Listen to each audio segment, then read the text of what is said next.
morning, Shemstars. Welcome to class. Hope you all are fine.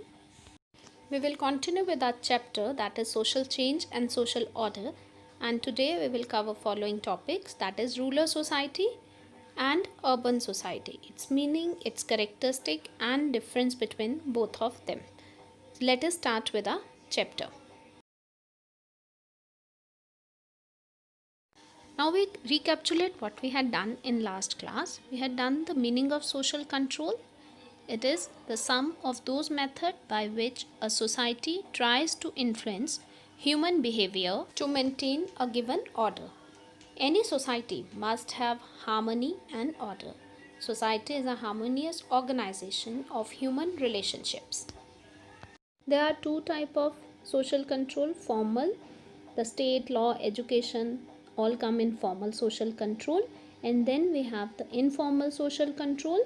The agencies of informal social control are like norms, values, traditions, etc. These are called as informal social control. Now we talk about the types of settlement. The census of India distinguishes three types of settlement based on the size and density of population. Those are city, town and village. A settlement with a population of 1 lakh or more is called a town. The town with population above 10 lakh is called city, and the region with less than 5,000 population is called a village. Sociological term, a village and a city are distinguished by their social organization, administrative factors like population, density and the proportion of agriculture and its allied economic activities. Almost everybody is familiar with the villages and the rural community or society and know that the rural society is a simple community based on agriculture.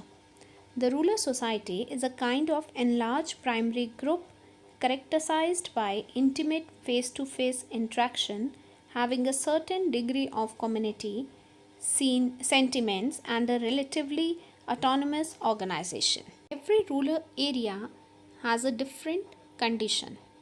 Thus, the social order also varies from village to village. The feature of social order in rural area are as follow.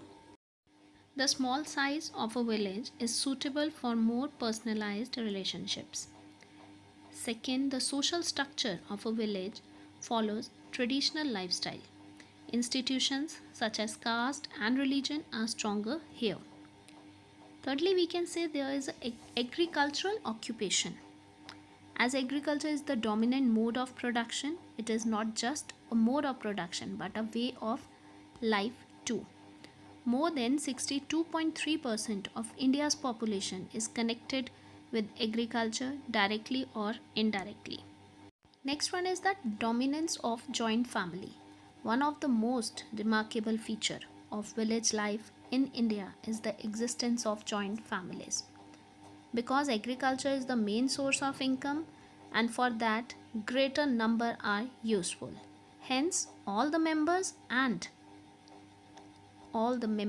children of the family and extended family live together and follow the same faith and code of conduct.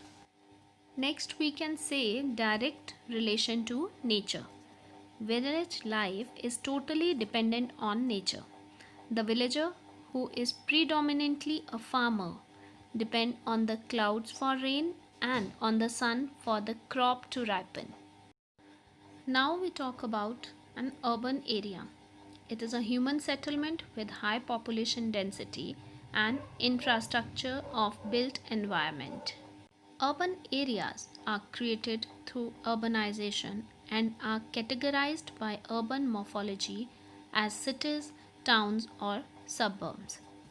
Actually, a city is characterized by a bigger size, multiplicity of occupation, preponderance of secondary relation, specialization and division of labor, etc.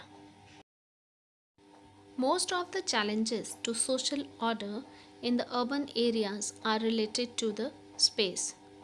This is because of the high population density, which leads to the problem of logistics. The following are some of these challenges.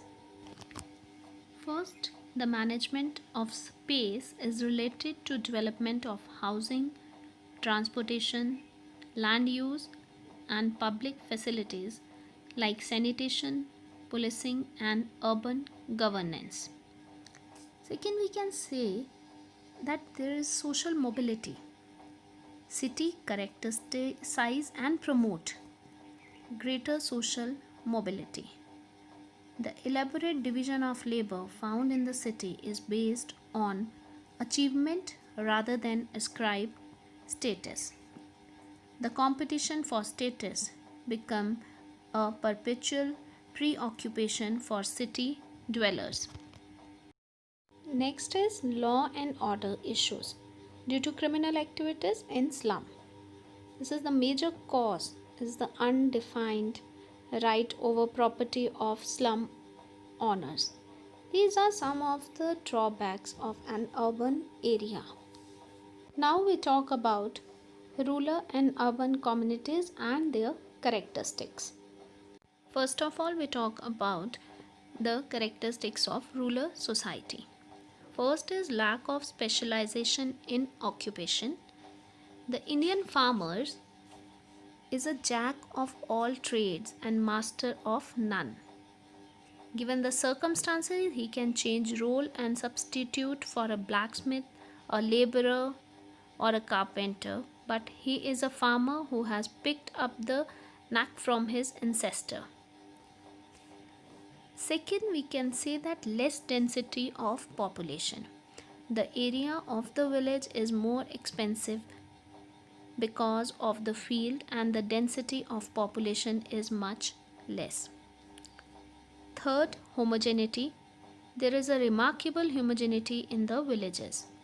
They have similar lifestyles, eating habits, custom and tradition, religious faiths, etc. Then, lack of social mobility. Because the profession is adopted generation after generation, there is no possibility of social mobility in rural life. Now we talk about the features or characteristics of urban community. First is social heterogeneity. The concentration of a large population in a small area leads to social heterogeneity. Second, secondary associations. Secondary association mark a special characteristics of the urban community. Because of them, the residents of a city don't get to know each other personally. Then social mobility. City characterizes and promotes greater social mobility. The elaborate division of labor found in the city is based on achievement rather than ascribed status. Then we can say the next characteristic is individualism, the secondary and voluntary character of urban association, the multiplicity of opportunities and the social mobility all force the individual to take his own decision and plan his life accordingly. As a result, self-interest and individualism tend to grow in urban communities. Thank you, Shemstars. That's all for today. You can drop your queries on the Google Classroom. Take care. Goodbye.